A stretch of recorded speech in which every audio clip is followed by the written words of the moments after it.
مہینے کی 10 راتیں.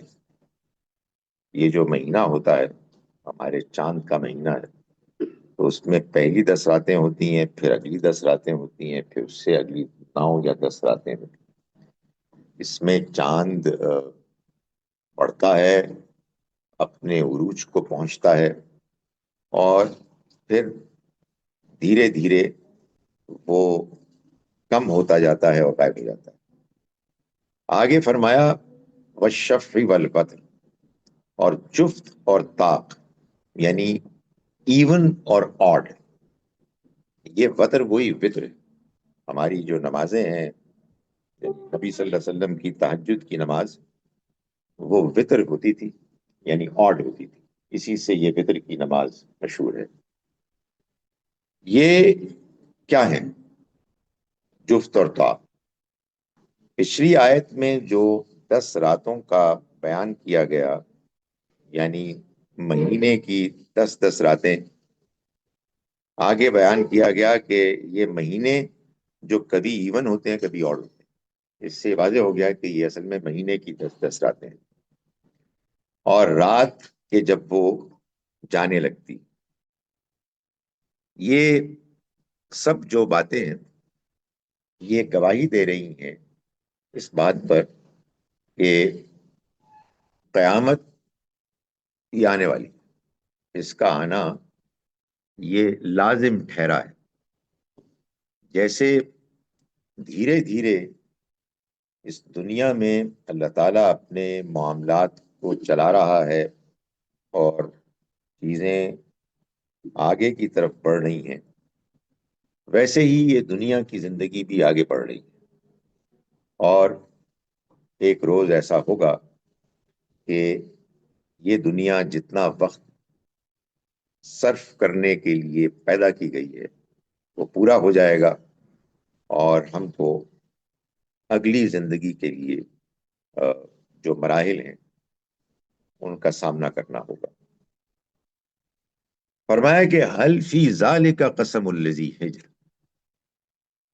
کیا اس میں کسی عاقل کے لیے ہے کوئی بڑی گواہی؟ یعنی اللہ تعالیٰ یہ بتا رہے ہیں کہ یہ جو دنیا میں تمہارے گرد و پیش میں اللہ کی بنائے ہوئے نظام کے مختلف شواہد ہیں، یہ اصل میں غور کرنے کے لیے. یہ اس لیے ہے کہ ٹھیک ہے اس سے آپ کو فائدہ بھی پہنچتا ہے، لیکن اللہ نے جو عقل دی ہے اس عقل کو استعمال کر کے ہمیں یہ بات بھی سمجھنی چاہیے کہ اس کے علاوہ اللہ کے ہاں کیا پیغام ہے، کیا ہدایت ہے کہ جو پوشیدہ ہے. قرآن مجید کو جب ہم پڑھتے ہیں تو یہ بات معلوم ہوتی ہے کہ یہ اللہ کتاب ہم کو قدم قدم پر غور کرنے کی دعوت دے رہی. یہ کتاب اس لیے نہیں آئی ہے کہ اس کی محض بیس سمجھے تلاوت کی جائے اور اس سے ثواب حاصل کرنے کی امید رکھی جائے. یہ ہدایت کی کتاب ہے، اور اس کتاب میں جو چیزیں بیان کی گئی ہیں وہ انسان کو اپنی طرف متوجہ کرتی ہیں کہ وہ عقل کو استعمال کر کے بات کو سمجھے. تو فرمایا کہ یہ سب چیزیں اس بات پر گواہ ہیں کہ یہ دنیا جس نے بنائی ہے اس نے ایک نظام کے تحت بنائی ہے. وہ نظام بڑی پابندی کے ساتھ چل رہا ہے، اور یہ دنیا بھی اسی طرح سے اپنی اس منزل کی طرف بڑھ رہی ہے. جس طرح رات اپنے اختتام کو پہنچتی ہے تو صبح ہوتی ہے، جس طرح ایک مہینہ جب شروع کرتا ہے اپنے سفر کو تو 10 راتوں کے بعد اپنے اختتام کو پہنچتا ہے، بالکل اسی طرح سے یہ دنیا بھی اپنی اصل منزل کی طرف بڑھ رہی ہے اور اس کا بھی اختتام ہو جائے گا.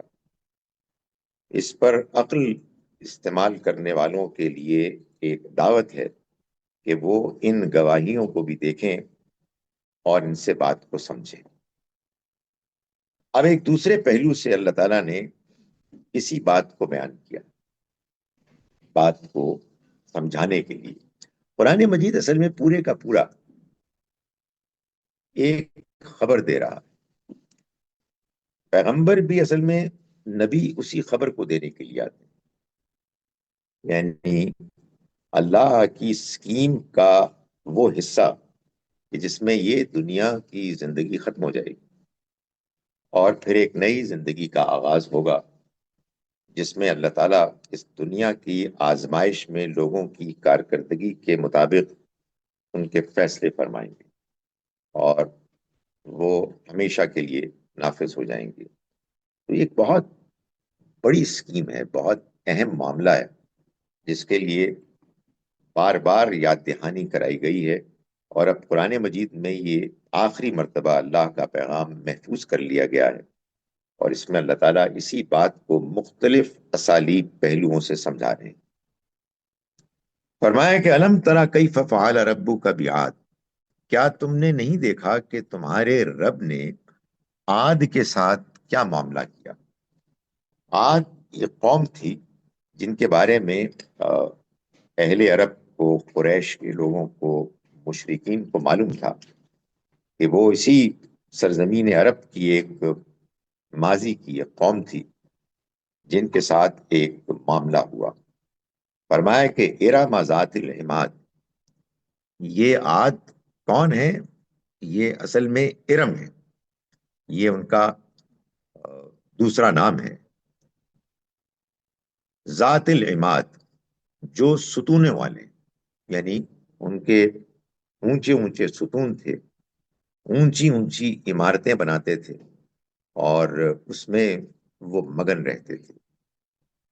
التی لم یخلق مثلها فی البلاد، یہ وہ ہیں کہ دنیا کے ملکوں میں کوئی قوم ان جیسی پیدا نہیں کی گئی، یعنی وہ بڑے قداور لوگ تھے، بڑے مضبوط لوگ تھے، انہوں نے جس طرح سے اپنے مختلف عمارتوں میں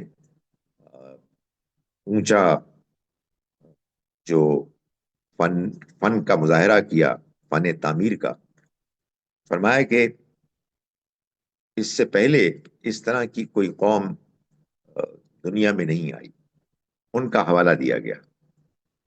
بس سمود الذین جابوا الصخر بالواد، اور کیا تم نے نہیں دیکھا کہ تمہارے رب نے کیسا معاملہ کیا اس سمود کی قوم کے ساتھ؟ الذین جابوا الصخر بالواد، جنہوں نے وادی میں پتھر تراشے، یعنی وہ پتھروں کو تراش کے عمارتیں بناتے، اس میں رہتے اور اس میں فخر کرتے۔ فرمایا کہ تم نے کیا ان کو دیکھا؟ وَفِرْعَوْنَ ذِی الْأَوْتَادِ، اور کیا فرعون کو دیکھا کہ جو ذی الاوتاد، یعنی میخوں والا۔ میخیں یہ ٹینٹس کے لیے استعمال ہوتے ہیں، اور ٹینٹس یہاں اصل میں فوج کو اپنے پڑاؤ ڈالنے کے لیے جو بندوبست کیا جاتا تھا اس کے لیے استعمال کیا جاتا تھا۔ سو یوں قرآن نے میخوں کا ذکر کر کے کہ فرعون میخوں والا، یہ بات بیان کی کہ فرعون فوجوں والا، یعنی فرعون کے ہاں سٹینڈنگ آرمیز تھی، یعنی وہ آرمی کے جس کے لیے باقاعدہ ٹینٹس تھے، وہ ٹینٹس کہ جو میخوں پر کھڑے ہوتے تھے۔ سو فرمایا کہ کیا تمہیں نہیں معلوم کہ تمہارے رب نے اس کے ساتھ کیا معاملہ کیا؟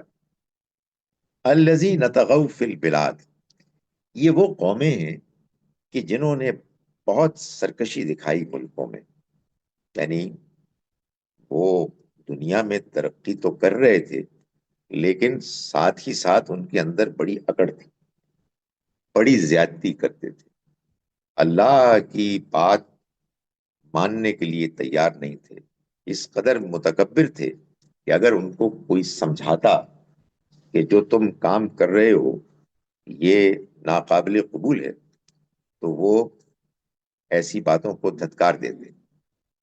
تو فرمایا کہ فَصَبَّ عَلَيْهِمْ رَبُّكَ سَوْطَ عَذَابٍ فَأَكْثَرُوا فِيهَا الْفَسَادَ، تو انہوں نے اس میں یعنی ملکوں میں بہت فساد مچایا. فَصَبَّ عَلَيْهِمْ رَبُّكَ سَوْطَ عَذَابٍ، تو تمہارے رب نے ان کے اوپر عذاب کا کوڑا برسایا.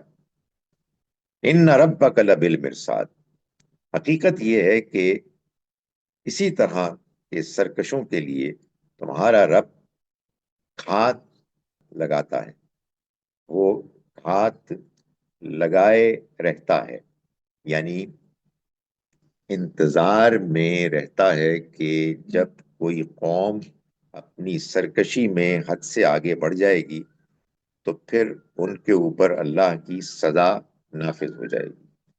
تو یہ چند قومیں ہیں جن کا ذکر کیا اور یہ بتایا کہ یہ بھی اس بات کی گواہی دے رہی ہیں کہ جیسے دنیا میں اللہ نے بعض قوموں کو چنا کہ ان پر اس کا عذاب، اس کا تازیانہ برسے، ویسے ہی اللہ کا فیصلہ پوری دنیا کے بارے میں ایک روز نافذ ہو جائے گا کہ لوگوں کو حساب کتاب کے لیے اکٹھا کیا جائے گا، جمع کیا جائے. سو اصل بات یہ ہے کہ یہ دنیا کی زندگی جس میں بعض لوگ جب رہتے ہیں اور اپنی طاقت، اپنی ترقی کو دیکھتے ہیں تو بھول جاتے ہیں کہ یہ ہمیشہ کے لیے نہیں ہے، یہ چند روز کے لیے ہے اور اس کے بعد اس کا خاتمہ ہو جائے گا. اور وہ یہ ماننے کے لیے تیار نہیں ہوتے کہ یہ تو محض ایک امتحان ہے. اس امتحان میں اگر صحیح رویہ اختیار نہ کیا تو پھر اللہ تعالیٰ اس دنیا میں بھی سزا دے سکتا ہے، لیکن آخرت میں تو لازماً وہ پکڑے گا. تو فرمایا کہ فامل انسان، لیکن انسان کا معاملہ عجیب ہے. اذا مبتلاہ ربہ، جب اس کا رب اس کو آزماتا ہے، فاکرمہ ونعم، اور اس کے لیے اس کو عزت بخشتا ہے اور نعمتیں دیتا ہے، نعمتیں عطا فرماتا ہے. فیقول ربی اکرمن، تو وہ کہتا ہے کہ میرے رب نے میری شان بڑھائی، یعنی کیا میری حیثیت ہے، کیا میرا مقام ہے، میں دنیا میں دوسروں کے مقابلے میں کتنا اونچا، کتنا بڑا باعزت ہوں. واما، اور جب اذا مبتلاہ، وہ آزماتا ہے اس کو، فقدر علیہ رزقا، اور وہ اس پر رزق کو تنگ کرتا ہے، فیقول ربی اہانن، تو کہتا ہے کہ میرے رب نے مجھے ذلیل کر دیا، رسوا کر دیا. یعنی بتایا ہی جا رہا ہے کہ دنیا میں انسان کو چاہے اچھے حالات درپیش ہوں، چاہے مشکل حالات درپیش ہوں، یہ دونوں ہی آزمائش ہیں. لیکن انسان عجیب ہے کہ جب حالات اچھے ہوتے ہیں تو کہتا ہے کہ کیا بات ہے، کیا شان ہے میری، لیکن جب حالات برے ہوتے ہیں تو کہتا ہے کہ میرے رب نے مجھ کو ذلیل کر دیا، رسوا کر دیا. فرمایا کہ کلا، نہیں، ایسا نہیں. یعنی نہ اچھے حالات انسان کے لازماً کامیاب ہونے کی کوئی علامت ہے، اور نہ برے حالات انسان کی ناکامی کا کوئی لازماً اللہ کی طرف سے فیصلہ ہے. یہ دونوں ہی آزمائش ہے. اس کا یہ مطلب نہیں ہے کہ آدمی دنیا میں اپنے حالات کو اچھا کرنے کی کوشش نہ کرے، مگر اس کا یہ لازماً مطلب ہے کہ آپ اپنی طرف سے پوری کوشش کرتے ہیں، اس کے باوجود حالات اچھے نہیں ہوتے تو آپ یہ سمجھیں کہ ناکامی ہے اور اللہ آپ سے ناراض ہے اور وہ آپ کے اوپر اس تنگی کو ڈال کر اپنی ناراضی کا اظہار کر رہا ہے، اور اگر حالات اچھے ہو جائیں تو آپ سمجھیں کہ اب تو ہم کامیاب ہیں۔ فرمایا کلا، ہرگز نہیں، یہ دونوں ہی باتیں غلط ہیں۔ بلکہ اصل بات یہ ہے کہ لا تکرمون الیتیم، تم یتیم کی عزت نہیں کرتے، اس کا اکرام نہیں کرتے۔ یعنی اصل بات یہ ہے کہ یہ زندگی ایک آزمائش ہے، اور اگر اے قریش کے لیڈروں، تم کو اللہ نے اقتدار دیا ہے، دولت دی ہے، تو تم کو اس دنیا کی زندگی کے امتحان کی حقیقت کو سمجھ کر ان لوگوں کی خدمت کرنی چاہیے کہ جو اس فراوانی سے محروم ہیں کہ جو تم کو حاصل ہے، تو تم یہ کرو۔ یتیموں کے بارے میں یہ نہیں کہا گیا کہ ان کو وہ کھلاتے پلاتے نہیں ہیں، بلکہ کہا گیا ان کی عزت نہیں کرتے۔ یعنی کھلانا پلانا، ان کی ضرورت کو پورا کرنا تو اپنی جگہ پر ہے، وہ تو ہونا ہی چاہیے، لیکن یہ سب کچھ ہونا چاہیے ایسے کہ ان کا احترام کیا جائے، یعنی ان کو اپنے جیسا سمجھا جائے، ان کو اللہ کی طرف سے اپنے لیے نیکی کا کام کرنے کا موقع فراہم کرنے کا ذریعہ سمجھا جائے، یہ جانا جائے کہ یہ وہ بچے ہیں جن کو اللہ نے اپنی اسکیم کے تحت اس امتحان میں ڈالا ہے کہ وہ اس دور سے گزریں کہ جب ان کے سر پر ان کے باپوں کا سایہ نہیں ہے اور معاشرہ ان کی خدمت کرے گا۔ تو یہ اللہ تعالیٰ فرما رہے ہیں قریش کے لوگوں کو کہ تم یتیموں کی عزت نہیں کرتے، ان کا احترام نہیں کرتے۔ ولا تحاضون علی طعام المسکین، اور مسکینوں کو کھانا کھلانے کے لیے ایک دوسرے کو ابھارتے نہیں۔ یعنی یہ ضروری نہیں ہے کہ آپ مالدار ہیں اور آپ کو لوگوں کو کھلانا پلانا ہے، بعض اوقات یہ ممکن ہے کہ آپ کے پاس تو وسائل نہیں ہے لیکن آپ دوسروں کو ترغیب دیتے ہیں، دوسروں کو آپ یہ کہتے ہیں کہ ذرا تم ان کی مدد کرو، یہ ضرورت مند ہے، مگر یہ نہیں کرتے۔ وَتَأْكُلُونَ التُّرَاثَ أَكْلًا لَمًّا، اور تم وراثت کا مال ہڑپ کرتے ہو، اکل لما، خوب، یعنی ایسے تم ہڑپ کرتے ہو کہ سمیٹ لیتے ہو اور اس کو اپنے ہی پاس رکھتے ہو، دوسروں کو دینے سے انکار کرتے ہو۔ وَتُحِبُّونَ الْمَالَ حُبًّا جَمًّا، اور تم مال سے محبت کرتے ہو ایسے کہ وہ مال تم حاصل کرو اور اپنے پاس سینت سینت کے رکھو، خوب جمع کرو۔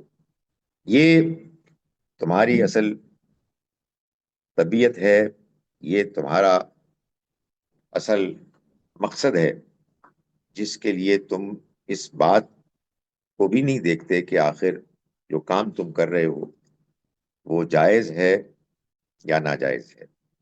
یہ ان لوگوں کو کہا جا رہا ہے جن لوگوں کے سامنے اللہ کا پیغام پیش کیا جا رہا تھا کہ وہ اس پر ایمان لائیں، مگر وہ اس کا انکار کر رہے تھے۔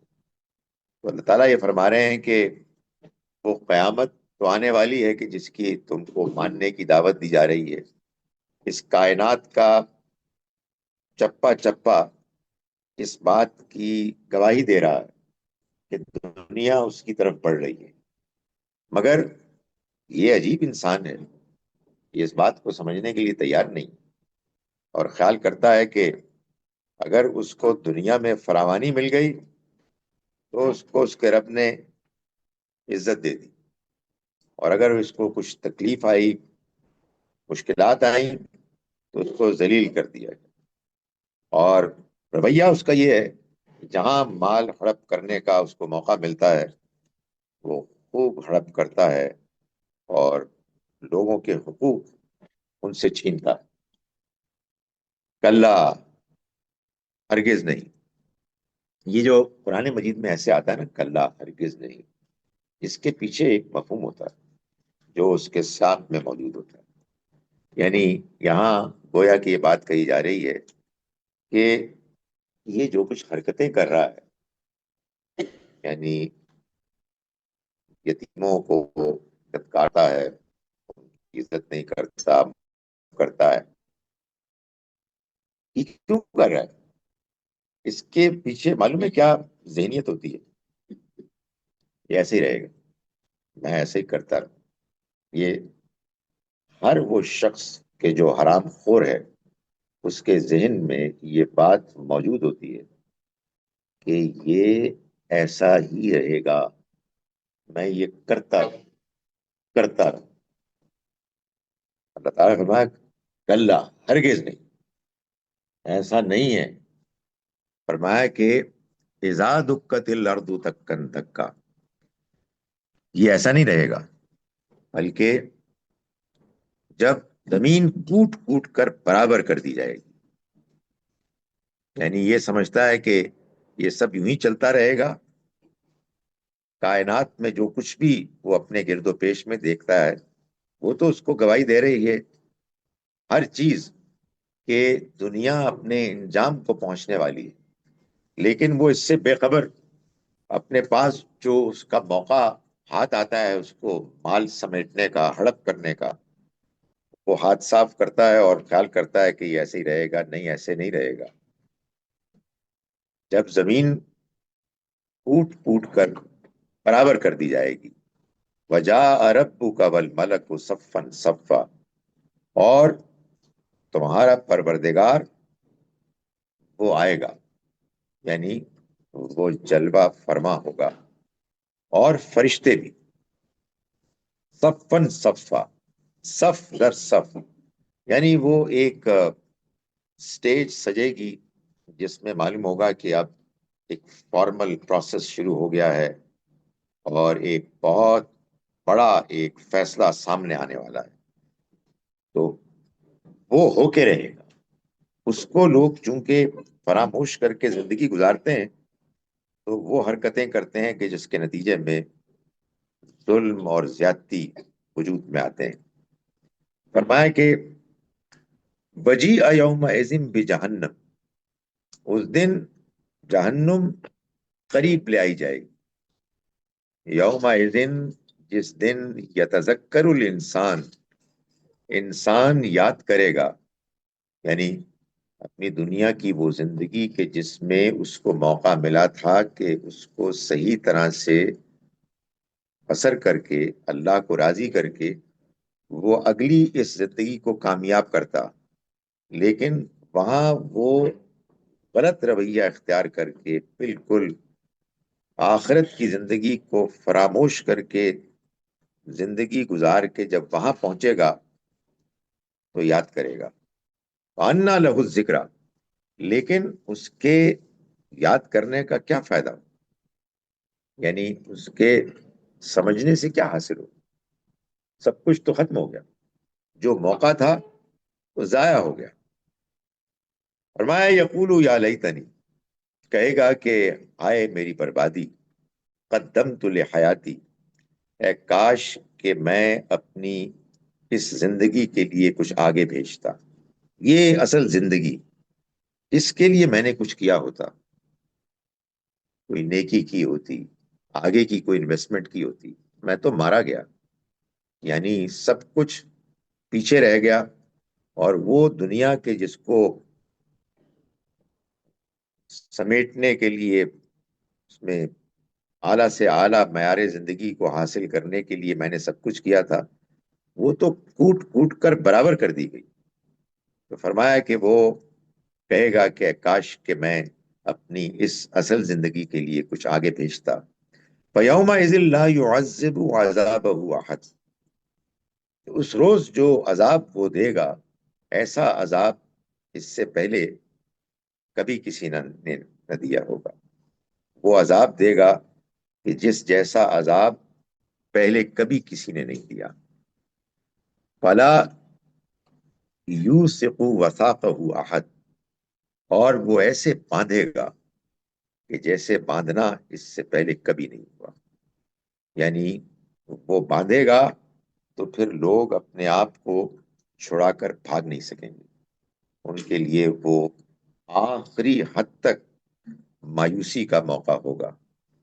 یہ وہ دن ہے کہ جس کو فراموش کرنے کے نتیجے میں لوگ دنیا میں دندناتے ہیں اور اپنے اختیار کا غلط استعمال کرتے ہیں، اور ان یتیم بچوں کو کہ جو اللہ کی اسکیم کے تحت یتیم تھے، ان کی کمزوری کا فائدہ اٹھا کے وہ ان سے زیادتی کرتے ہیں، دوسروں کے ساتھ وہ ناانصافی کرتے ہیں.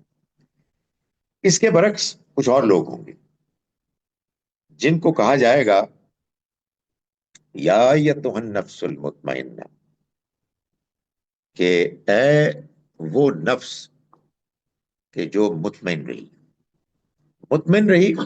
وہ جو پیچھے بات ہوئی تھی نا کہ انسان کا عجیب معاملہ ہے کہ جب اس کو اس کا رب نوازتا ہے، مال دیتا ہے، تو وہ کہتا ہے کہ مجھے اس نے عزت بخشی، اور جب وہ اس کے اوپر رزق تنگ کرتا ہے تو وہ کہتا ہے کہ اس نے مجھے رسوا کر دیا. لیکن ایسے بھی لوگ ہیں کہ جو ہر حال میں مطمئن رہتے ہیں. وہ اپنی زندگی میں اپنی بہتری کے لیے کوشش کرتے ہیں، لیکن اس کے باوجود اگر ان کو وہ میسر نہیں آتا کہ جو اوروں کو میسر ہے، تو اس پر وہ واویلا نہیں مچاتے، وہ احتجاج نہیں کرتے، بلکہ وہ مطمئن رہتے. ان کا نفس مطمئنہ.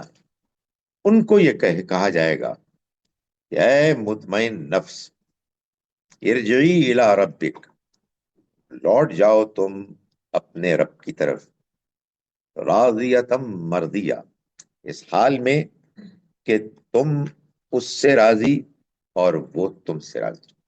یعنی تم نے جو دنیا میں پرفارمنس دکھائی، جس میں تم اپنی زندگی میں اپنے رب کی طرف سے آئے ہوئے فیصلوں پر مطمئن رہے، تو اب وہ دن آ گیا ہے کہ جب وہ تمہیں مطمئن کر دے.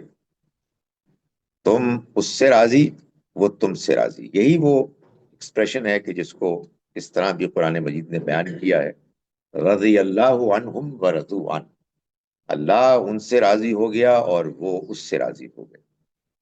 فادخلی فی عبادی، تو تم داخل ہو جاؤ میرے بندوں میں. وادخلی جنتی، اور داخل ہو جاؤ میری جنت میں. اس کے بعد جو اس کی اگلی سورہ ہے، جوڑا سورہ، وہ ہے سورہ بلد.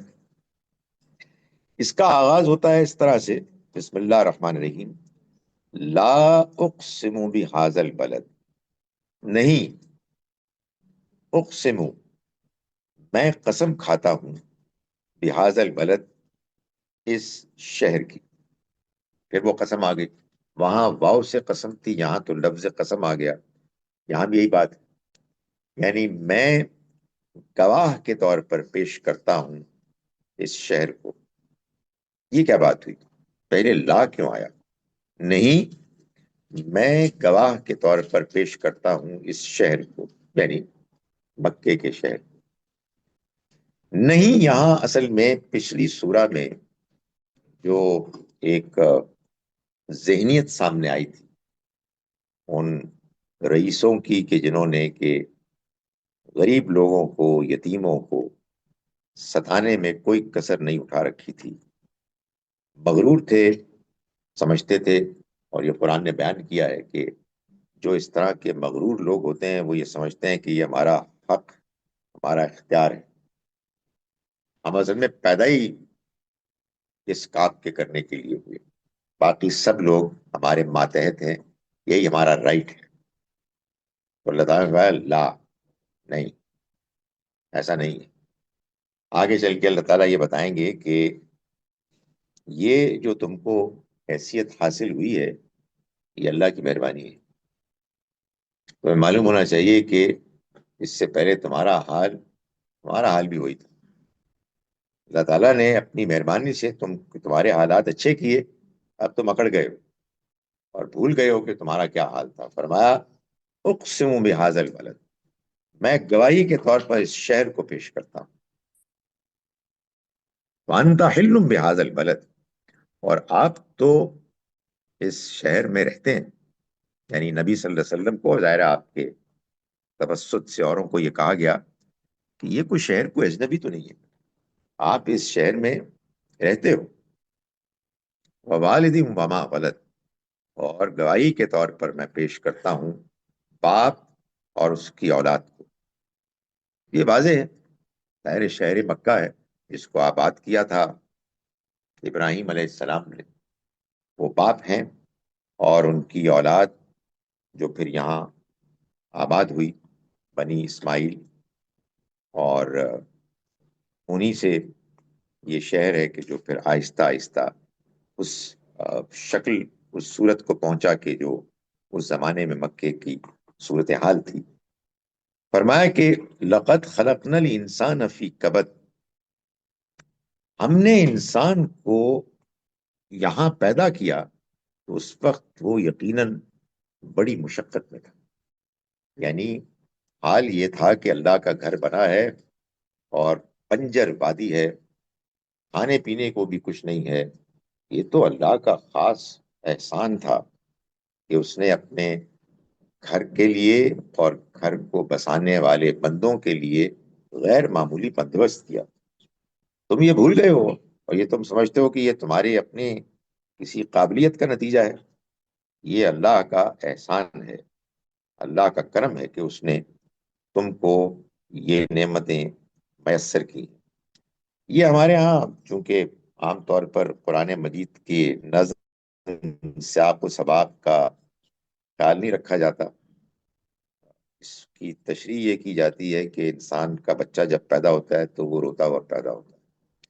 اس کا کیا تعلق ہے سورہ مبارکہ کے مضمون سے؟ سورہ مبارکہ جو بات کر رہی ہے بڑی واضح بات ہے کہ یہ قریش کے لوگ جس طرح سے ظلم اور زیادتی کر رہے تھے، ان کو یہ بتایا گیا ہے کہ تم جس غلط فہمی میں مبتلا ہو اس کی کوئی حیثیت نہیں، بے بنیاد ہے یہ بات، تم بھی ایسے ہی تھے، یہ شہر بھی ایسا ہی تھا، یہ تو ہم نے تم پر عنایت کر کے اس کو اس طرح کی نعمتوں سے مالا مال کیا ہے کہ ہر طرف سے لوگ اس گھر کی موجودگی، محبت، عقیدت کی وجہ سے رزق لے کے آتے ہیں، اور تم کو چونکہ مرکزی حیثیت حاصل ہوئی یہاں، اس وجہ سے تم میں سے بعض لوگوں نے پھر اقتدار سنبھالا اور وسائل اپنے ہاتھ میں لے لی اور غریبوں کے ساتھ، یتیموں کے ساتھ زیادتی کرنی شروع کر دی۔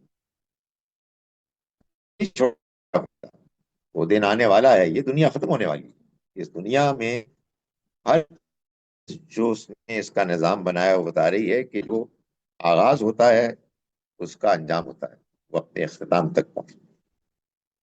فرمایا ایحسب ان لن یقدر علیہ احد، یہ جو نعمتیں ہیں کیا وہ سمجھتا ہے کہ اس پر کسی کا زور نہیں ہے؟ یقول اہلکت مالا لبدا، یہ کہتا ہے کہ میں نے مال لٹا دیا، یعنی جب اس سے پوچھا جاتا ہے کہ کیوں نہیں خرچ کرتے اوروں پر، تو گیا بہت خرچ کیا، آخر خرچ کر ہی رہے ہیں، لٹا لٹا کے کر رہے ہیں۔ فرمایا کہ ایحسب ان لم یرہ احد، کیا وہ سمجھتا ہے کہ اسے کسی نے دیکھا نہیں؟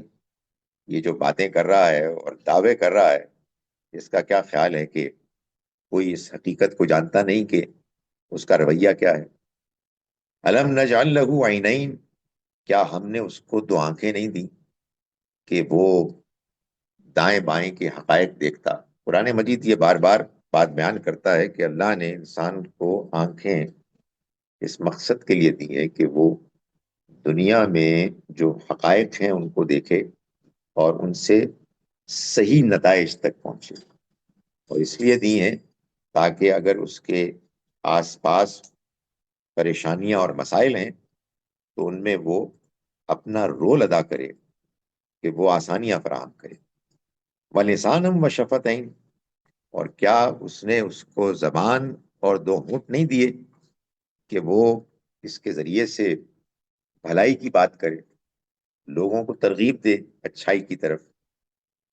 وَهَدَيْنَاهُ النَّجْدَيْنِ، اور اس نے دونوں راستے کیا اس کو نہیں سجھائے. یعنی اللہ نے انسان کو جب اس دنیا میں بھیجا تو ساتھ ہی ساتھ اس کو یہ بتا دیا اس کی فطرت میں کہ صحیح کیا ہے اور غلط کیا ہے. جو بات ہم نے کل ڈسکس کی کہ اس دنیا میں اللہ تعالیٰ نے انسان کو جس فطرت کے ساتھ بھیجا ہے، اس فطرت میں یہ بات واضح طور پر موجود پیوست ہے کہ صحیح کیا ہے، غلط کیا ہے، پسندیدہ کیا ہے اور ناپسندیدہ کیا ہے، یعنی اخلاقی طور پر. تو کیا یہ سب اس کو نہیں ملا؟ ملا ہے تو پھر کیوں آخر اس نے ان نعمتوں کو استعمال نہیں کیا؟ فرمایا کہ فلق تحمل عقبہ، مگر اس نے یہ نہیں کیا کہ وہ گھاٹی پر چڑھتا. اب یہ قرآن مجید ایک تصور، ایک ریالٹی کو بیان کر رہا ہے کہ اس دنیا میں انسان کو اس دنیا کی اصل حقیقت، اس کے بنانے والے کی معرفت حاصل ہوگی اگر وہ اپنے اندر کی فطرت کے تقاضوں کو پورا کرے گا. کہنے کا مقصد یہ ہے کہ اگر وہ اچھا انسان بنے گا. اچھا انسان بننے میں کچھ مشکلات آتی. قرآن مجید نے ان مشکلات کو بیان کیا کہ یہ ایک گھاٹی ہے، یہ ایک چڑھائی ہے جس پر بہرحال چڑھنا ہے. کیونکہ جو کام پسندیدہ اور مطلوب ہے وہ کام کچھ ہیں، کچھ محنت طلب، کچھ اس میں قربانی دینی پڑتی ہے. کم از کم سستی کی قربانی تو دینی پڑتی ہے، آدمی کو کچھ کرنا پڑتا ہے. You have to be active. So اللہ تعالیٰ یہ کہہ رہے ہیں کہ یہ جو قریش کے یہ لیڈرز کر رہے ہیں زیادتیاں، یہ چڑھائی پر نہیں چڑھ سکے. یہ چڑھائی ہے اصل میں جو آگے جا کے معلوم ہوتا ہے کہ جس پہ کوئی اگر چڑھے گا نیکی کے کاموں کی چڑھائی پر تب اس کو ایمان نصیب ہوگا. یہ قرآن کا ایک بڑا واضح آپ کا یہ مقدمہ ہے، ایک پریمس ہے، اس کا اصول کہ اللہ کی طرف سے آئی ہوئی وحی یہ ایک روشنی ہے. انسان کے اندر اس کی فطرت میں، اس کے دل میں جو فطرت کی پاکیزگی ہے وہ بھی ایک روشنی ہے. یہ خارج کی روشنی، اللہ کی وحی کی روشنی، اس اندر کی روشنی کو جب مل کر ایک مکمل کرتی ہے پورے سسٹم کو، تو نور علی نور، روشنی پر روشنی. یعنی انسان پھر ایمان سے متعارف ہوتا ہے. ایمان کی توفیق نصیب. یہاں یہ بن رہا ہے کہ جو مکے والوں کے ساتھ معاملہ ہوا وہ یہ ہوا کہ انہوں نے ان میں سے کوئی کام بھی نہیں کیا. فرمایا کہ تو یہ چڑھائی نہیں چڑھا. وما ادراک ما العقبہ، اور تم کیا جانو کہ وہ چڑھائی کیا ہے. فرمایا فک رقبہ، وہ چڑھائی ہے گردنوں کا چھڑانا، یعنی غلاموں کا آزاد کرنا. اللہ تعالیٰ نے قرآن مجید میں ہم کو یہ بتایا ہے کہ غلاموں کا آزاد کرنا یہ ایک بڑی نیکی ہے. غلام جس زمانے میں قرآن نازل ہوا اس زمانے میں ایک حقیقت تھی. یہ ایک ایسا نظام تھا جس میں کہ جنگی قیدی غلام بنتے تھے. چنانچہ اللہ تعالیٰ نے یہ بات پہلے دن سے ہی واضح کر دی کہ یہ ایکسیپٹیبل نہیں ہے، ان کو ختم کرنا ہے، اس غلامی کو ختم کرنا ہے. لیکن اللہ حکیم ہے، اس نے غلامی کے خاتمے کا جو طریقہ اختیار کیا وہ تدریج کا طریقہ، اور اس طرح یہ بات واضح کر دی کہ معاشرے کے اندر جو برائیاں موجود ہوتی ہیں گہرائی کے ساتھ، ان کو یکسر فوراً اوور نائٹ ختم نہیں کیا جا سکتا. آپ اگر ایسا کریں گے تو وہ دوبارہ لوٹ آئیں گی، بیک فائر کریں گی۔ چنانچہ اس بات کی بنیاد بالکل آغاز سے رکھ دی گئی کہ یہ ایک برائی ہے، گردنیں لوگوں کی پھنسی ہوئی ہیں، ان کو آزاد کرنا ہے، اور اس کے لیے لوگ آگے بڑھیں، اور یہ بہت بڑی نیکی ہے۔ وَإِطْعَامٌ فِي يَوْمٍ ذِي مَسْغَبَةٍ، اور کھانا کھلانا اس دن جب بھوک ہے، جب لوگوں کو تکلیف ہو، یعنی لوگ کھاتے پیتے لوگ بھی کھانے کے معاملے میں کچھ اپنے اندر ایک محسوس کر رہے ہو، کمی، مشکل۔ فرمایا کس کو کھانا کھلانا ایسے دنوں میں؟ یتیمن ذا مقربہ، ان یتیموں کو کہ جو رشتہ دار ہیں، او مسکینن ذا متربہ، یا خاک آلود مسکینوں کو، پڑے ہوئے ہیں بیچارے، بھوکے ہیں، ان کو کھانا کھلانا۔ یہ وہ چڑھائی ہے، یہ چڑھائی جو چڑھے گا، فرمایا ثم کان من الذین آمنوا، پھر وہ ہوا ان لوگوں میں سے جو ایمان لائے۔ یعنی قرآن یہ بتا رہا ہے کہ انسان کے اندر اچھا اخلاق ہوگا، اچھا کردار ہوگا، تو تب وہ ایمان پائے گا۔ یہ ایمان یعنی سچا حقیقی ایمان جو آدمی کو مطمئن کرتا ہے، آدمی اس پر کنونس ہو کے دنیا کی زندگی کو اس نگاہ سے دیکھتا ہے جس نگاہ سے کہ اللہ تعالیٰ چاہتا ہے کہ انسان دیکھے۔ یہ ایسے ہی نصیب نہیں ہوتا، یہ انسان کو نصیب ہوتا ہے اس طرح سے کہ وہ نیکی کے کام کرتا ہے، اس میں آگے بڑھتا ہے، اور یہ ایک چڑھائی ہے۔ فرمایا کہ وہ پھر ہوا ان لوگوں میں سے کہ جو ایمان لائے، وتواصوا بالصبر وتواصوا بالمرحمہ، اور ایک دوسرے کو صبر ثابت قدمی کی تلقین کی، اور ایک دوسرے کو ہمدردی کی نصیحت، یعنی وہ خود بھی اچھائی کرتے ہیں اور دوسروں کو بھی وہ اچھائی کی، ہمدردی کی تلقین کرتے ہیں۔ فرمایا کہ یہ لوگ ہیں اولئک اصحاب المیمنہ، یہ لوگ ہیں کہ جو خوش بخت ہیں، یہی دائیں ہاتھ والے ہوں گے، یہی کامیاب ہوں گے، یہی جنت میں جائیں گے۔ والذین کفروا بآیاتنا، رہے وہ لوگ کہ جنہوں نے ہماری آیات کا انکار کیا، ہم اصحاب المشأمہ، وہ بدبخت ہیں، وہ بائیں ہاتھ والے ہوں گے، وہ جہنمی ہوں گے۔ یہاں آپ نے دیکھا کہ ایمان والوں کی ایک لمبی بیان کر دی فہرست ان کے اچھے اعمال کی اور پھر ایمان کی، اور دوسری جانب الذین کفروا کہہ کے بات ختم کر دی۔ یعنی مطلب یہ ہے کہ آپ بھی غور فرماؤ، جو بات وہاں بیان کی گئی ہے اس کا الٹ سارے کا سارا یہاں رکھو۔ یعنی یہ لوگ اگر نیکی کرتے ہیں تو یہ لوگ بدی کرتے ہیں، اس وجہ سے یہ ایمان سے محروم ہیں اور انکار کیے ہوئے ہیں، تکبر میں مبتلا ہے، تو یہ بدبخت لوگ ہیں، یہ مارے جائیں گے۔ علیہم نار مؤصدہ، ان کے اوپر وہ آگ ہوگی کہ جو ان پہ موند دی جائے گی، وہ آگ میں موندے ہوئے ہوں گے، یعنی ایسے ان کو ڈھانک دیا جائے گا کہ جس کے بعد وہ وہاں سے نکل نہیں پائیں گے۔ اقول قولی ھذا واستغفر اللہ لی ولکم۔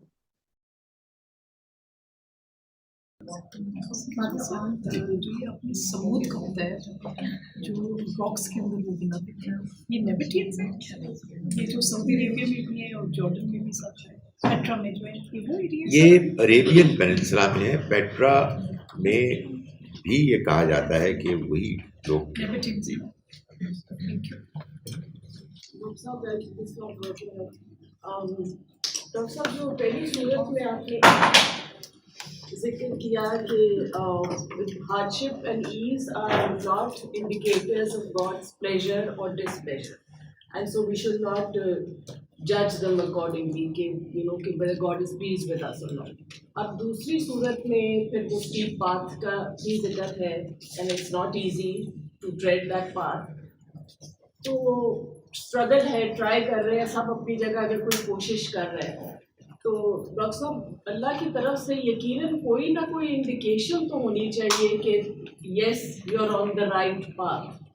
And I think everybody does feel it individually and yet we are told not to be arrogant about it and not to think that no you're on the right path or you're not. تو کیا یہ کیسے ہو سکتا ہے کہ اللہ کوئی indication نہیں دے گا؟ ایک اور جو آتی ہے کہ on the day of judgment no soul is going to be surprised also. He says you will know. سب کو پتہ ہوگا انہوں نے کیا کیا ہوا ہے. یعنی کہ یہاں سے ہم وہ نالج ایک طرح سے لے کے جا رہے ہیں کہ ہم صحیح تھے یا ہم غلط تھے. اب یہ سارا تھوڑا کانٹراڈکٹری ہو جاتا ہے کہ there is no indication of God's pleasure اور displeasure and yet we need to constantly struggle and constantly try to attain that you know tread the step path. تو اللہ جتنا رحمان ہے اور رحیم ہے آئی ایم شیور وہ اپنے بندے کو کچھ نہ کچھ تو ایک انکریجمنٹ تسلی دے گا کہ yes you are on the right path.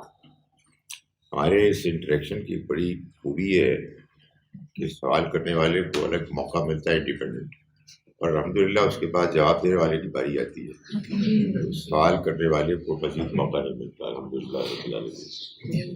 لیکن گزارش یہ ہے کہ آپ کے سوال میں یہ بات کچھ امپلائڈ سی مجھے لگی کہ انسان رائٹ ٹریک پہ ہے یا رانگ ٹریک پہ.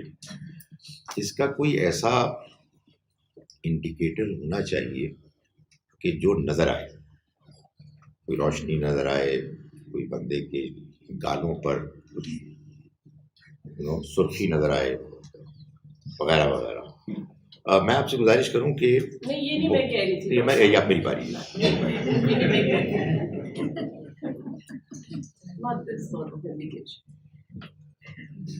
کوئی ورڈلی انڈیکیشن ہو. ظاہر آدمی جب کچھ طنز کرتا ہے تو کچھ طرح ایگزیجریٹ بھی کرتا ہے، لیکن میں جو گزارش کر رہا ہوں یہ ہے کہ اللہ تعالیٰ نے بالعموم جو انڈیکیشن رکھی ہے وہ اس کے باطن میں رکھی. یعنی آدمی اپنے عمل کے نتیجے میں مطمئن ہوتا ہے، اور اس کا یہاں اشارہ بھی کیا گیا سورہ مبارکہ میں کہ معاملہ ٹھیک ہے، اور وہ سوچتا ہے، وہ کریٹیکلی ایگزامن بھی کرتا ہے، لیکن اس کو اطمینان ہوتا ہے کہ جو کچھ وہ کر رہا ہے وہ ٹھیک ہے. اس پر مزید یہ کہ اللہ نے اپنے پیغمبروں کے ذریعے سے اس حقیقت کو واضح کرنے کے لیے کہ یہی رویہ ہے کہ جو اللہ کے یہاں مطلوب ہے، انسانی تاریخ میں بعض موقعوں پر اس کا بھی اہتمام کیا کہ اس کے رسول آئیں، وہ اللہ کے اس پیغام کی دعوت دیں کہ جو پیغام یہی بتا رہا ہے کہ آپ صحیح رویہ اختیار کریں گے تو آپ کامیاب ہوں گے، اور غلط رویہ اختیار کریں گے تو آپ ناکام ہوں گے. اور وہ رسول ان ایڈیشن یہ بات بھی بتاتے ہیں کہ یہ جس کی ہم آپ کو دعوت دے رہے ہیں آخرت میں کامیابی کی، اس دنیا میں بھی ہم اس کا آپ کے سامنے بالآخر مظاہرہ دکھائیں گے. اس لیے کہ ہمارے ذریعے سے اللہ تعالیٰ نے یہ طے کیا ہے کہ دنیا میں بھی وہ تبدیلی آئے کہ وہ لوگ کہ جو ابھی کل ہی طاقتور تھے وہ مغلوب ہو جائیں گے، اور جو کمزور تھے، ایمان لانے والے تھے، وہ غالب آ جائیں گے. سو اللہ تعالیٰ نے مختلف پہلوؤں سے انسان کے اطمینان کا طریقہ اختیار کیا ہے. وہ طریقہ ایسا نہیں ہے کہ جس میں اسی دنیا میں فیصلہ ہو جائے، اس لیے کہ دنیا کی زندگی کو اس نے بہرحال امتحان اور آزمائش کی دنیا کے طور پر رکھنا تھا. آخرت میں لوگوں پر یہ بات واضح ہو جائے گی، وہ جانتے ہوں گی بات صحیح ہے. اس کی وجہ یہ ہے کہ انسان جب اس دنیا سے وہاں جائے گا تو وہ جان لے گا کہ غلطی ہوگی، سب کچھ برباد ہو گیا، میرا رویہ ٹھیک نہیں تھا. تو دنیا میں وہ جو قرآن کہہ رہا ہے نا نفس المطمئنہ، اس میں یہ بتا رہا ہے کہ ایک اطمینان ہوتا ہے انسان کو اور وہ لوگ جو غلط کام کر رہے ہوتے ہیں ان کے اندر ایک چھپا ہوا گلٹ ہوتا ہے جو ان کو کاٹ رہا ہوتا ہے، لیکن وہ اس کو نظر انداز کر رہے ہوتے ہیں۔ اگر یہ نہ ہو تو پھر تو کسی کے حساب کتاب، کسی کے کامیاب کرنے اور ناکام کرنے کی کوئی بنیاد ہی نہیں ہے۔ تو اللہ نے یہی بات بیان فرمائی ہے کہ اس نے انسان کو یہ احساس، یہ انڈرسٹینڈنگ دے کر بھیجا ہے، جس کے بعد پھر وہ دنیا میں انسان کو آزاد چھوڑتا ہے، لیکن چونکہ ایک امتحان ہے اس لیے نافرمانی اور زیادتی کے نتیجے میں اس کو دنیا میں کامیابی نظر آتی ہے، جس کی وجہ سے وہ آگے بڑھتے ہیں۔ یہ آج سمود اور فرعون کی تو ساری جو کوالٹیز ہیں وہ ماشاء اللہ آج کل سب سے زیادہ مسلمانوں میں ہے، اور جو دہشت گردی لائیو جو ہے اور جو ڈیجیٹل دہشت گردی کو جس طرح جسٹیفائی آج کل کیا جا رہا ہے، اس کے لیے ہمیں اس کو کیسے کاؤنٹر کرنا ہے اور اس کے لیے اسلام کیا کہتا ہے؟ دیکھیے، جیسا کہ میں نے گزارش کی کہ دنیا کی زندگی ساری کی ساری آزمائش، چنانچہ آپ کو جو بھی نعمت ملتی ہے آپ کے اختیار پر چھوڑ دیا گیا ہے کہ آپ اس نعمت کو مثبت طریقے سے پازیٹیولی استعمال کریں یا اس کو مس یوز کریں۔ چنانچہ یہی معاملہ اللہ کے پیغام کا بھی ہے۔ اللہ نے اپنے پیغام اور اپنے دین کو جن لوگوں کے سپرد کیا ہے، یہ اب ان کا اپنا اختیار ہے، اس کو صحیح طرح سے سمجھیں، صحیح طرح سے اس پر عمل کریں اور دنیا والوں کو دعوت دیں، یا اس کو مس یوز کریں، اس کے سمجھنے میں ایک خاص قسم کا تعصب اختیار کریں، اپنی من مانی انٹرپریٹیشنز کریں، اس کے نتیجے میں لوگوں کو ستائیں اور ایک دین کا ایسا چہرہ پیش کریں کہ جو بالکل مسخ شدہ ہو۔ ہمیں کرنا کیا چاہیے؟ ہمیں جو بات صحیح سمجھ میں آتی ہے اس کے مطابق زندگی گزارنی چاہیے، یعنی ہم دین کو سمجھیں، اللہ کے کلام کو سمجھیں اور سمجھتے چلے جائیں، اور جو بات سمجھ میں آئی ہے اس پر عمل کرنے کی کوشش کریں، اور جو ہمارا دائرہ اختیار ہے، جن کو آپ انفلوئنس کر سکتے ہیں، ان کو یہی پیغام پہنچائیں۔ ہر آدمی اپنے اپنے حالات کے لحاظ سے اللہ کے یہاں جواب دے۔ سو یہ امتحان تو قیامت تک رہے گا، اور اس امتحان میں آپ کی امیجیٹ سراؤنڈنگز میں جو سچویشن ہے وہ آپ کا امتحان کا کانٹیکسٹ ہے، اس میں آپ کی پرفارمنس ہے کہ جس کی بیسس پہ آپ کو آخرت میں انعام یا سزا کے لیے جج کیا جائے۔ جی سر، کل بھی اور آج بھی جو ہماری گفتگو میں بہت ساری اس بات پر غور تھا کہ ہماری فطرت میں بتا دیا گیا ہے، رکھی گئی ہے خیر و شر کا فرق، جو اچھائی برائی کا فرق۔ تو سر میرا سوال یہ ہے کہ بہت ساری چیزیں ہماری جو ویلیوز ہیں وہ کنڈیشننگ کی بیس پر ہوتی ہیں، وہ اس لیے نہیں کہ وہ ٹھیک ہیں یا غلط ہیں۔ کوئی انسان مجھ سے مدد مانگ رہا ہے، میں اس کی کیے جا رہا ہوں، وہ اس طرح سے مانگے جا رہا ہے کہ میں اس سے چھوڑ جاتا ہوں اور میں اس سے کبھی انکار کر دیتا ہوں، بعد میں خود گلٹ میں مبتلا رہتا ہوں کہ یار یہ کیا کیا ہے۔ تو میں نے غلط نہیں کیا اس وقت انکار کر کے، لیکن یہ میری کنڈیشننگ ہے کہ یار آپ نے انکار کرنا ہی نہیں ہے کبھی۔ تو کون سے ایسے گناہ ہیں یا ایسی باتیں ہیں کہ میں انہیں مان لوں کہ یہ میری فطرت کی ہیں یا یہ میری کنڈیشننگ ہے؟ بہت ساری ایسی باتیں ہیں جو کہ دو لوگوں کے درمیان ہوتی ہیں، اس کا کسی سے کوئی تعلق نہیں ہوتا، آپ کا ضمیر یہ سمجھ نہیں پا رہا ہوتا کہ یہ کیوں سوسائٹی کو نقصان پہنچانے والا ہے، کیوں یہ گناہ کرتا گیا، لیکن چونکہ بچپن سے ہماری کنڈیشننگ ایک ایسے انوائرمنٹ میں ہوئی ہے کہ ہمیں اتنا بتایا گیا ہے کہ ہم نے یہ سوچنا شروع کر دیا کہ یہ گناہ ہی ہوگا، اور آہستہ آہستہ ہم اپنے آپ کو کوستے رہتے ہیں۔ میں نے بھی جو کل باتیں کی وہ آج کی، اور آپ نے بھی جو کل سوال کیا وہی آج ایک بہتر طریقے سے سوال کیا۔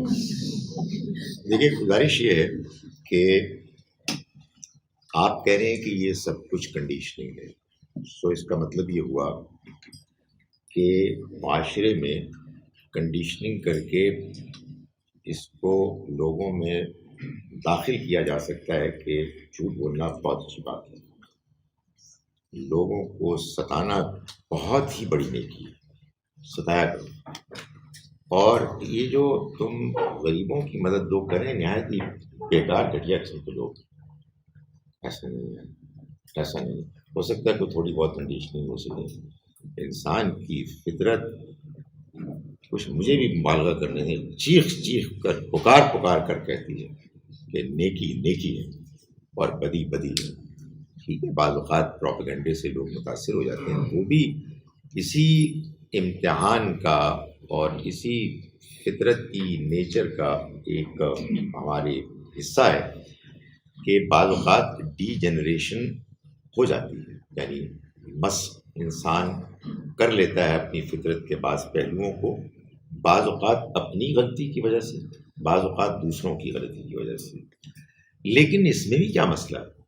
اصل میں تو آخرت میں حساب کتاب ہونا ہے، تو وہاں اللہ تعالیٰ ہر شخص کے بارے میں اس کی شخصیت اور اس کے حالات کے بارے میں جانتا ہوگا، اور یہ تو وہ جانتا ہی ہے کہ اس نے کیا دے کر بھیجا ہے، تو وہ جو اس کے اپنے حالات ہیں، اس کی اپنی جو بھی اس کی کنسٹرینٹس ہیں، ان کو سامنے رکھ کر فیصلہ کرے، اور وہ یہ وعدہ کرتا ہے کہ وہ آخری حد تک انصاف کرے گا، کسی کے ساتھ زیادتی نہیں کرے گا۔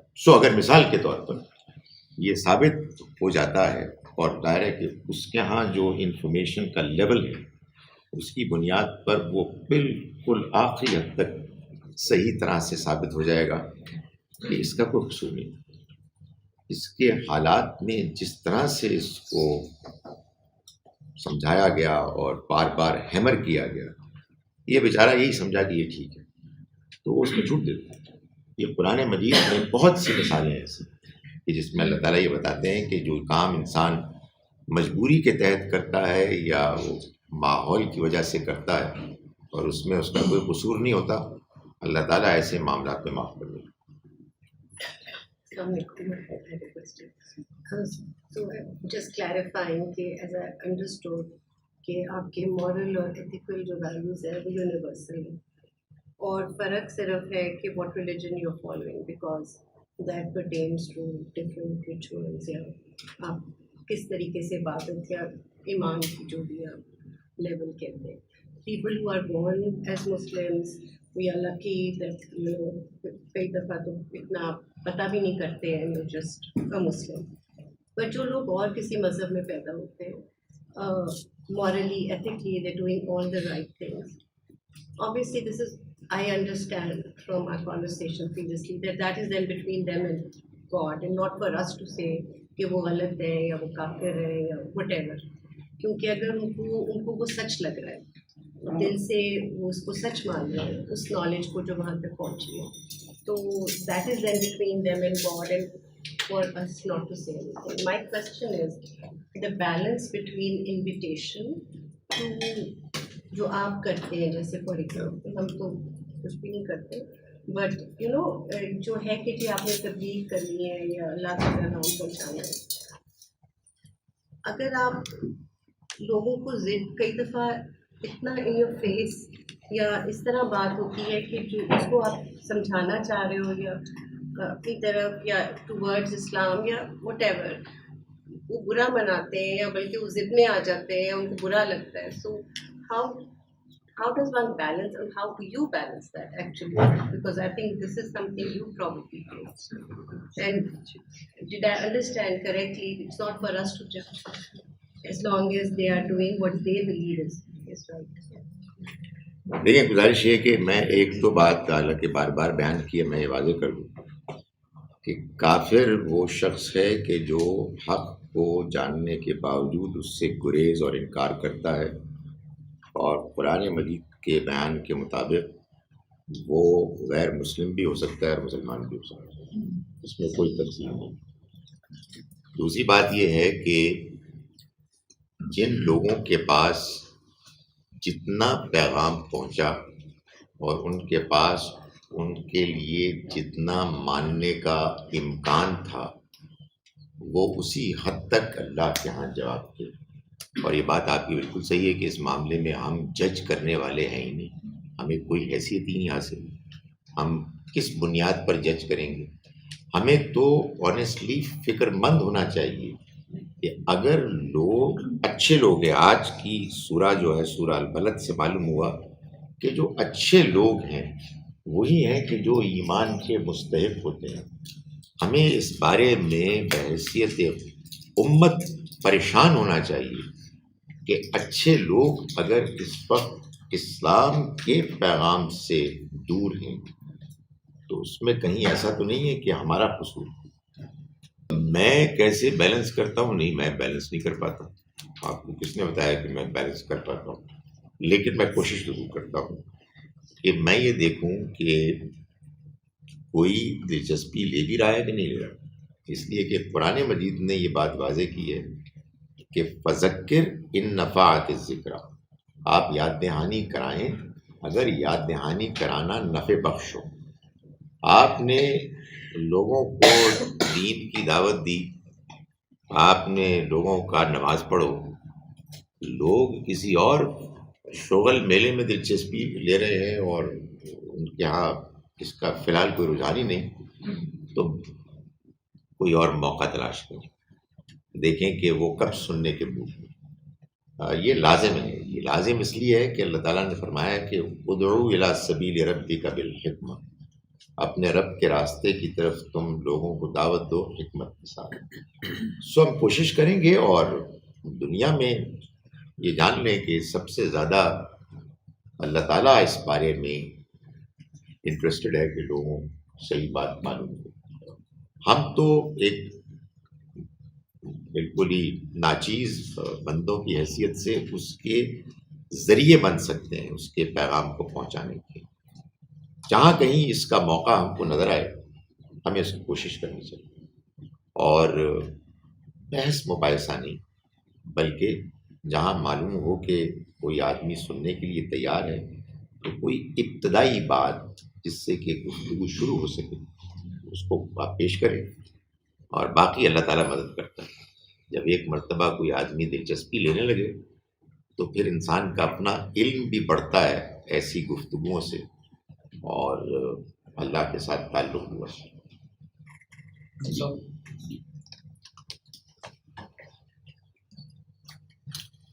Sir, my question here, let's talk about question. It's ایک انڈرسٹینڈنگ ہے جو میری اپنی میں اس کو شیئر کرنا چاہتا ہوں. ٹھیک ہے، ٹو مائی انڈرسٹینڈنگ ہمارا کل کا اور آج کا جو لیکچر ہے that gives us the basic grounds of a healthy society.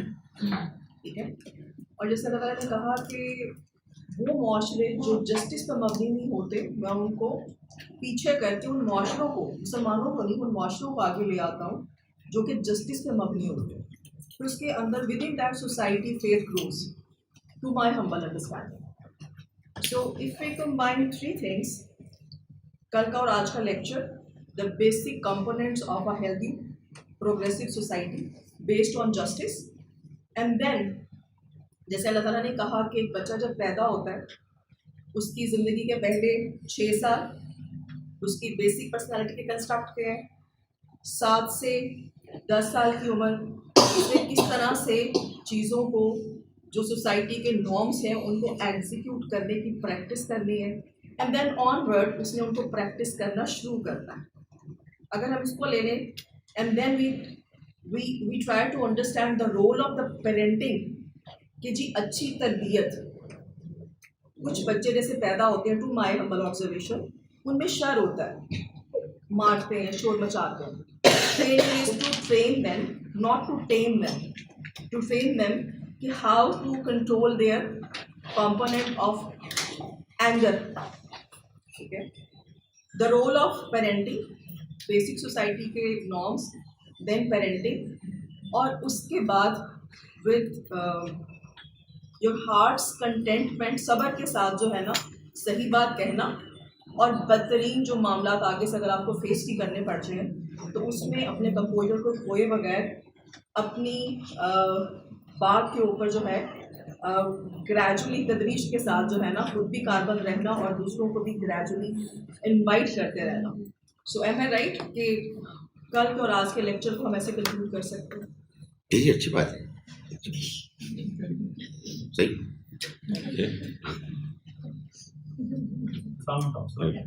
میرا یہ کوشچن پرٹینس ٹو سورہ فجر ہے، جس میں اللہ نے بیان کیا ہے کہ جب آسائش میں انسان ہوتا ہے تو اپنے آپ پہ اتر آتا ہے، اور جب اس پہ مصیبت پڑتی ہے یا کمی آتی ہے تو وہ اللہ پہ قلعہ مانگتا ہے. تو آگے اللہ کو اس کی ریمیڈی پیش کر رہے ہیں کہ مساکین کو کھانا کھلانے کی ترغیب، اور اس سے پہلے یتیم کے ساتھ. اس کی آپس میں بڑا ریلیونس کیسے بنتی ہے ڈاکٹر صاحب؟ اس سے پہلے آج سمود اور فرعون کے بارے میں بتایا گیا، ان کے جو ٹریٹس بالکل ڈفرینٹ تھے، ظالم بھی تھے اور ان میں سب برائیاں بھی پائی جاتی تھیں دنوں میں.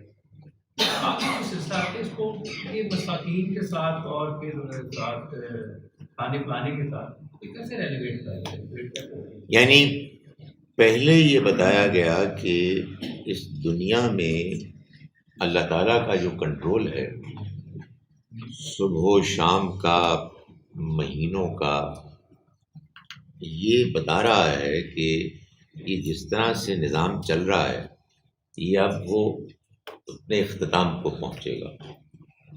آگے تاریخی طور پر اسی بات کو پھر بتایا گیا کہ دنیا میں بھی ایسی اقوام آئیں کہ جنہوں نے ابتدا کی بڑی شان و شوکت تھی ان کی، مگر چونکہ انہوں نے غلط رویہ اختیار کیا تو وہ بھی اپنے انجام کو پہنچے. یعنی یہ قیامت کی طرف سب کچھ بڑھ رہا ہے. یہ دنیا کی زندگی ایک امتحان ہے. اگلی بات یہ کی گئی کہ یہ جو امتحان ہے یہ لوگ اس کو سمجھ نہیں رہے.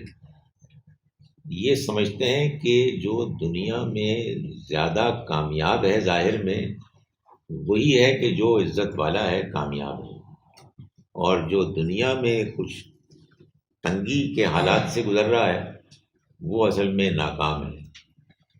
نہیں، یہ بات صحیح نہیں ہے. یہ بات تم کو چونکہ سمجھ میں نہیں آئی ہے اور تم دنیا کو امتحان نہیں سمجھ رہے ہو اور دنیا کو ایک موقع سمجھ رہے ہو کہ تمہیں جو کچھ ملا ہے اس میں تم منمانی کرو، اس کی وجہ سے تم یہ حرکتیں کر رہے ہو کہ وہ یتیم کے جو ایک امتحان کی وجہ سے یتیم تھا اور تم کھاتے پیتے تھے امتحان کی وجہ سے، تم ان کے ساتھ زیادتی کر رہے ہو، ان کی عزت نہیں کر رہے اور ایک دوسرے کو ابھار نہیں رہے ہو کہ ان کو کھلاؤ بھائی، امتحان میں کامیاب ہونا ہے. یہ ہمیں دعوت دے رہے ہیں اپنے وجود سے کہ ہم اپنے رب کے لیے آگے بڑھیں اور جو امتحان اس نے ہمیں دیا ہے اس میں ہم کامیاب ہوں. انہیں نہیں معلوم ہے کہ یہ جو حرکتیں کر رہے ہیں اور دولت اکٹھی کر رہے ہیں، لوٹ مار کر رہے ہیں، یہ سب ختم ہو جائے گا.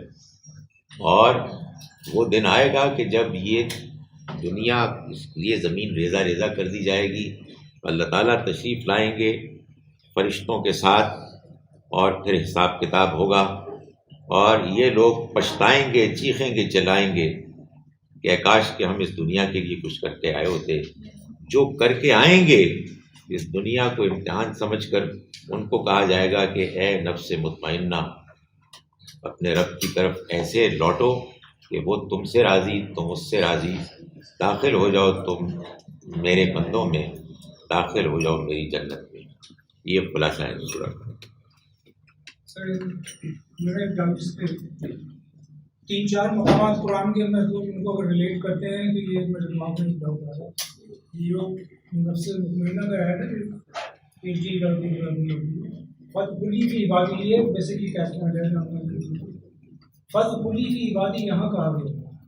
ٹھیک ہے، اب آپ ریلیٹ کریں تو اس کو اس پیرائے میں جو کہ سورہ بنی اسرائیل میں اقرا کتاب صفا کے نفس میں جب ہوا تو خود اس چیز کے لیے اپنے آپ ہی گواہ ہو جو تم کچھ کرتے آئے ہو، اور اس سے پہلے کہ یعنی کلّا الزمنا روپی کو چاہے روپی روپی کے تمہارے آباد تو تمہارے گھروں کے اندر بنے ہو، تم خود اپنا حساب کھول کے کر دو. یا پھر متفقین کا سوری جو سورہ انتقام میں والوں جو آتے ہیں شروع میں جن کے نام ہمارے پیچھے سے دیے جائیں گے سمجھ جائیں گے کہ ہم اور کس وجہ سے کہ وہ ہمیشہ اپنے کاموں میں مگن ہوئے. تو اس اور یا سورہ حامیم سجدہ میں بول رہی ہوں کہ جب